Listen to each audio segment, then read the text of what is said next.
John and I traveled the world together. I've known him for 3 decades. Well, ladies and gentlemen, over those 3 decades, 20 months of campaigning and 8 years of failed economic policy, there's not one fundamental economic issue. Let me say it again. There's not one fundamental economic issue that John McCain disagrees with George Bush on. They're the facts. They're the facts. He voted for 4 of the 5 budgets. 4 of the 5 budgets. The one he voted against was the original tax cut. You know what he said then? I'm paraphrasing. He said, I can't in good conscience do this because it's redistributing wealth to the wealthy. And now he's running ads talking about Barack wanting to redistribute wealth. Ladies and gentlemen, he bragged about, I guess out of necessity to get the nomination, but he bragged about his record. He bragged about voting with George Bush 90% of the time. As one recent major newspaper editorial put it, and I want to quote it because it says it better than I could say it. It summarizes. And this is a quote from last Monday's editorial. I believe it was Monday.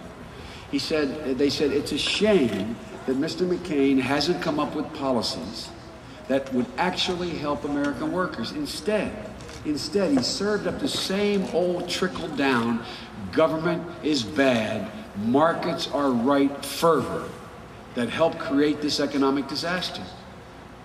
End of quote. That's what my friend John McCain believes. John McCain has been totally consistent. John McCain buys into this notion. And I really mean it, by the way.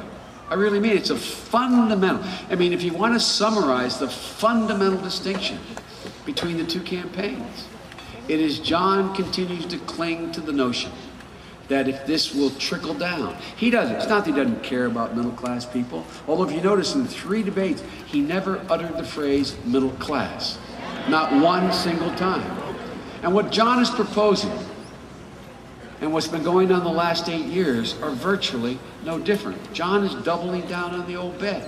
Just take a look at the facts. Just take a look at the facts.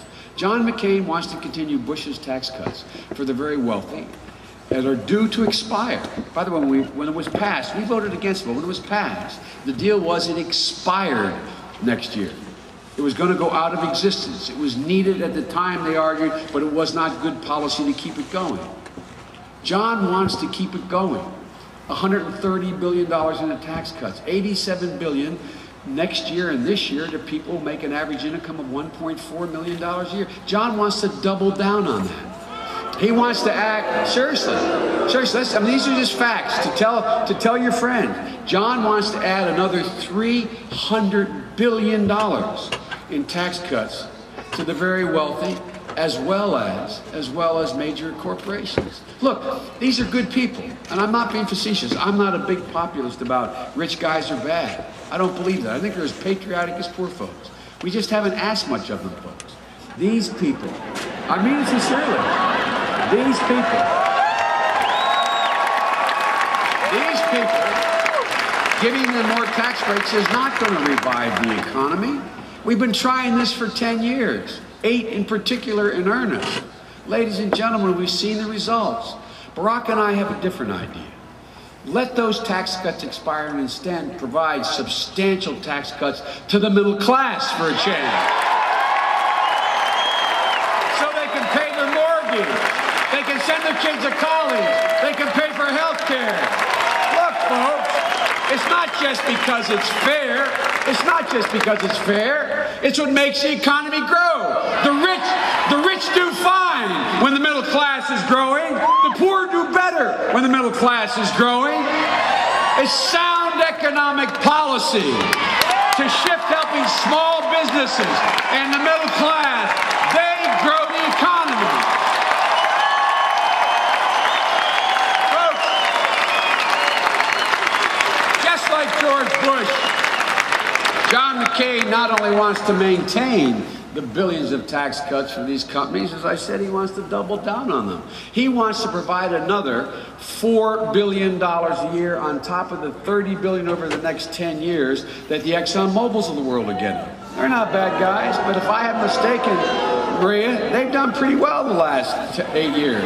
$600 billion in profits since 2001. Folks, Imagine, think what we can do if we just redirected that $4 billion a year to small businesses, which create 60 to 80% of all the jobs in this country. Ladies and gentlemen, we think they should get a tax break instead of ExxonMobil for providing health care for their employers. They should get a tax break for hiring full-time employees. We should eliminate their capital gains to zero to encourage investment and growth in the sector of the economy that creates jobs, ladies and gentlemen. And the other team calls themselves the pro-growth party? Look, folks, I know we're not running against George Bush, but my mom used to have an expression, Patty. Patty knows my mom. My mom's a heck of a lady. My mom used to, I'd say, Mom, can I go down the corner when I lived in Clinton? Anyway, can I go down the corner and hang out? And she, no, Joey. She said, there's a lot of those kids down there are going to get in trouble. And I said, Mom, I'm not going to get in trouble. And she'd look at me and she'd say, maybe you heard your mother say this to you. She said, Joey, if it walks like a duck, if it quacks like a duck, if it looks like a duck, it's a duck. Well, let me tell you, they're walking, talking, and quacking like George Bush.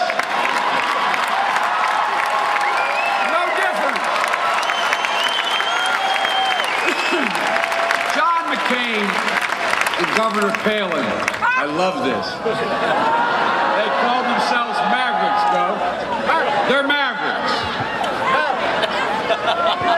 Well, as a colleague of ours from my hometown of Scranton, Pennsylvania said, his name is Bobby Casey. Bob, I'm paraphrasing him, said, you know, you can't call yourself a maverick when all you've been for the last 8 years is a sidekick.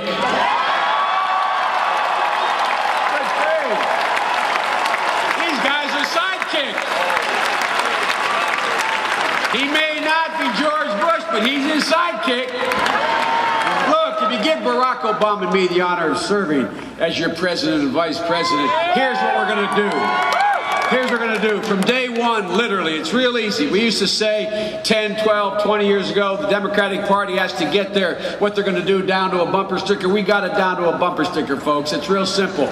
We're going to restore the middle class and regain our respect in the world. That's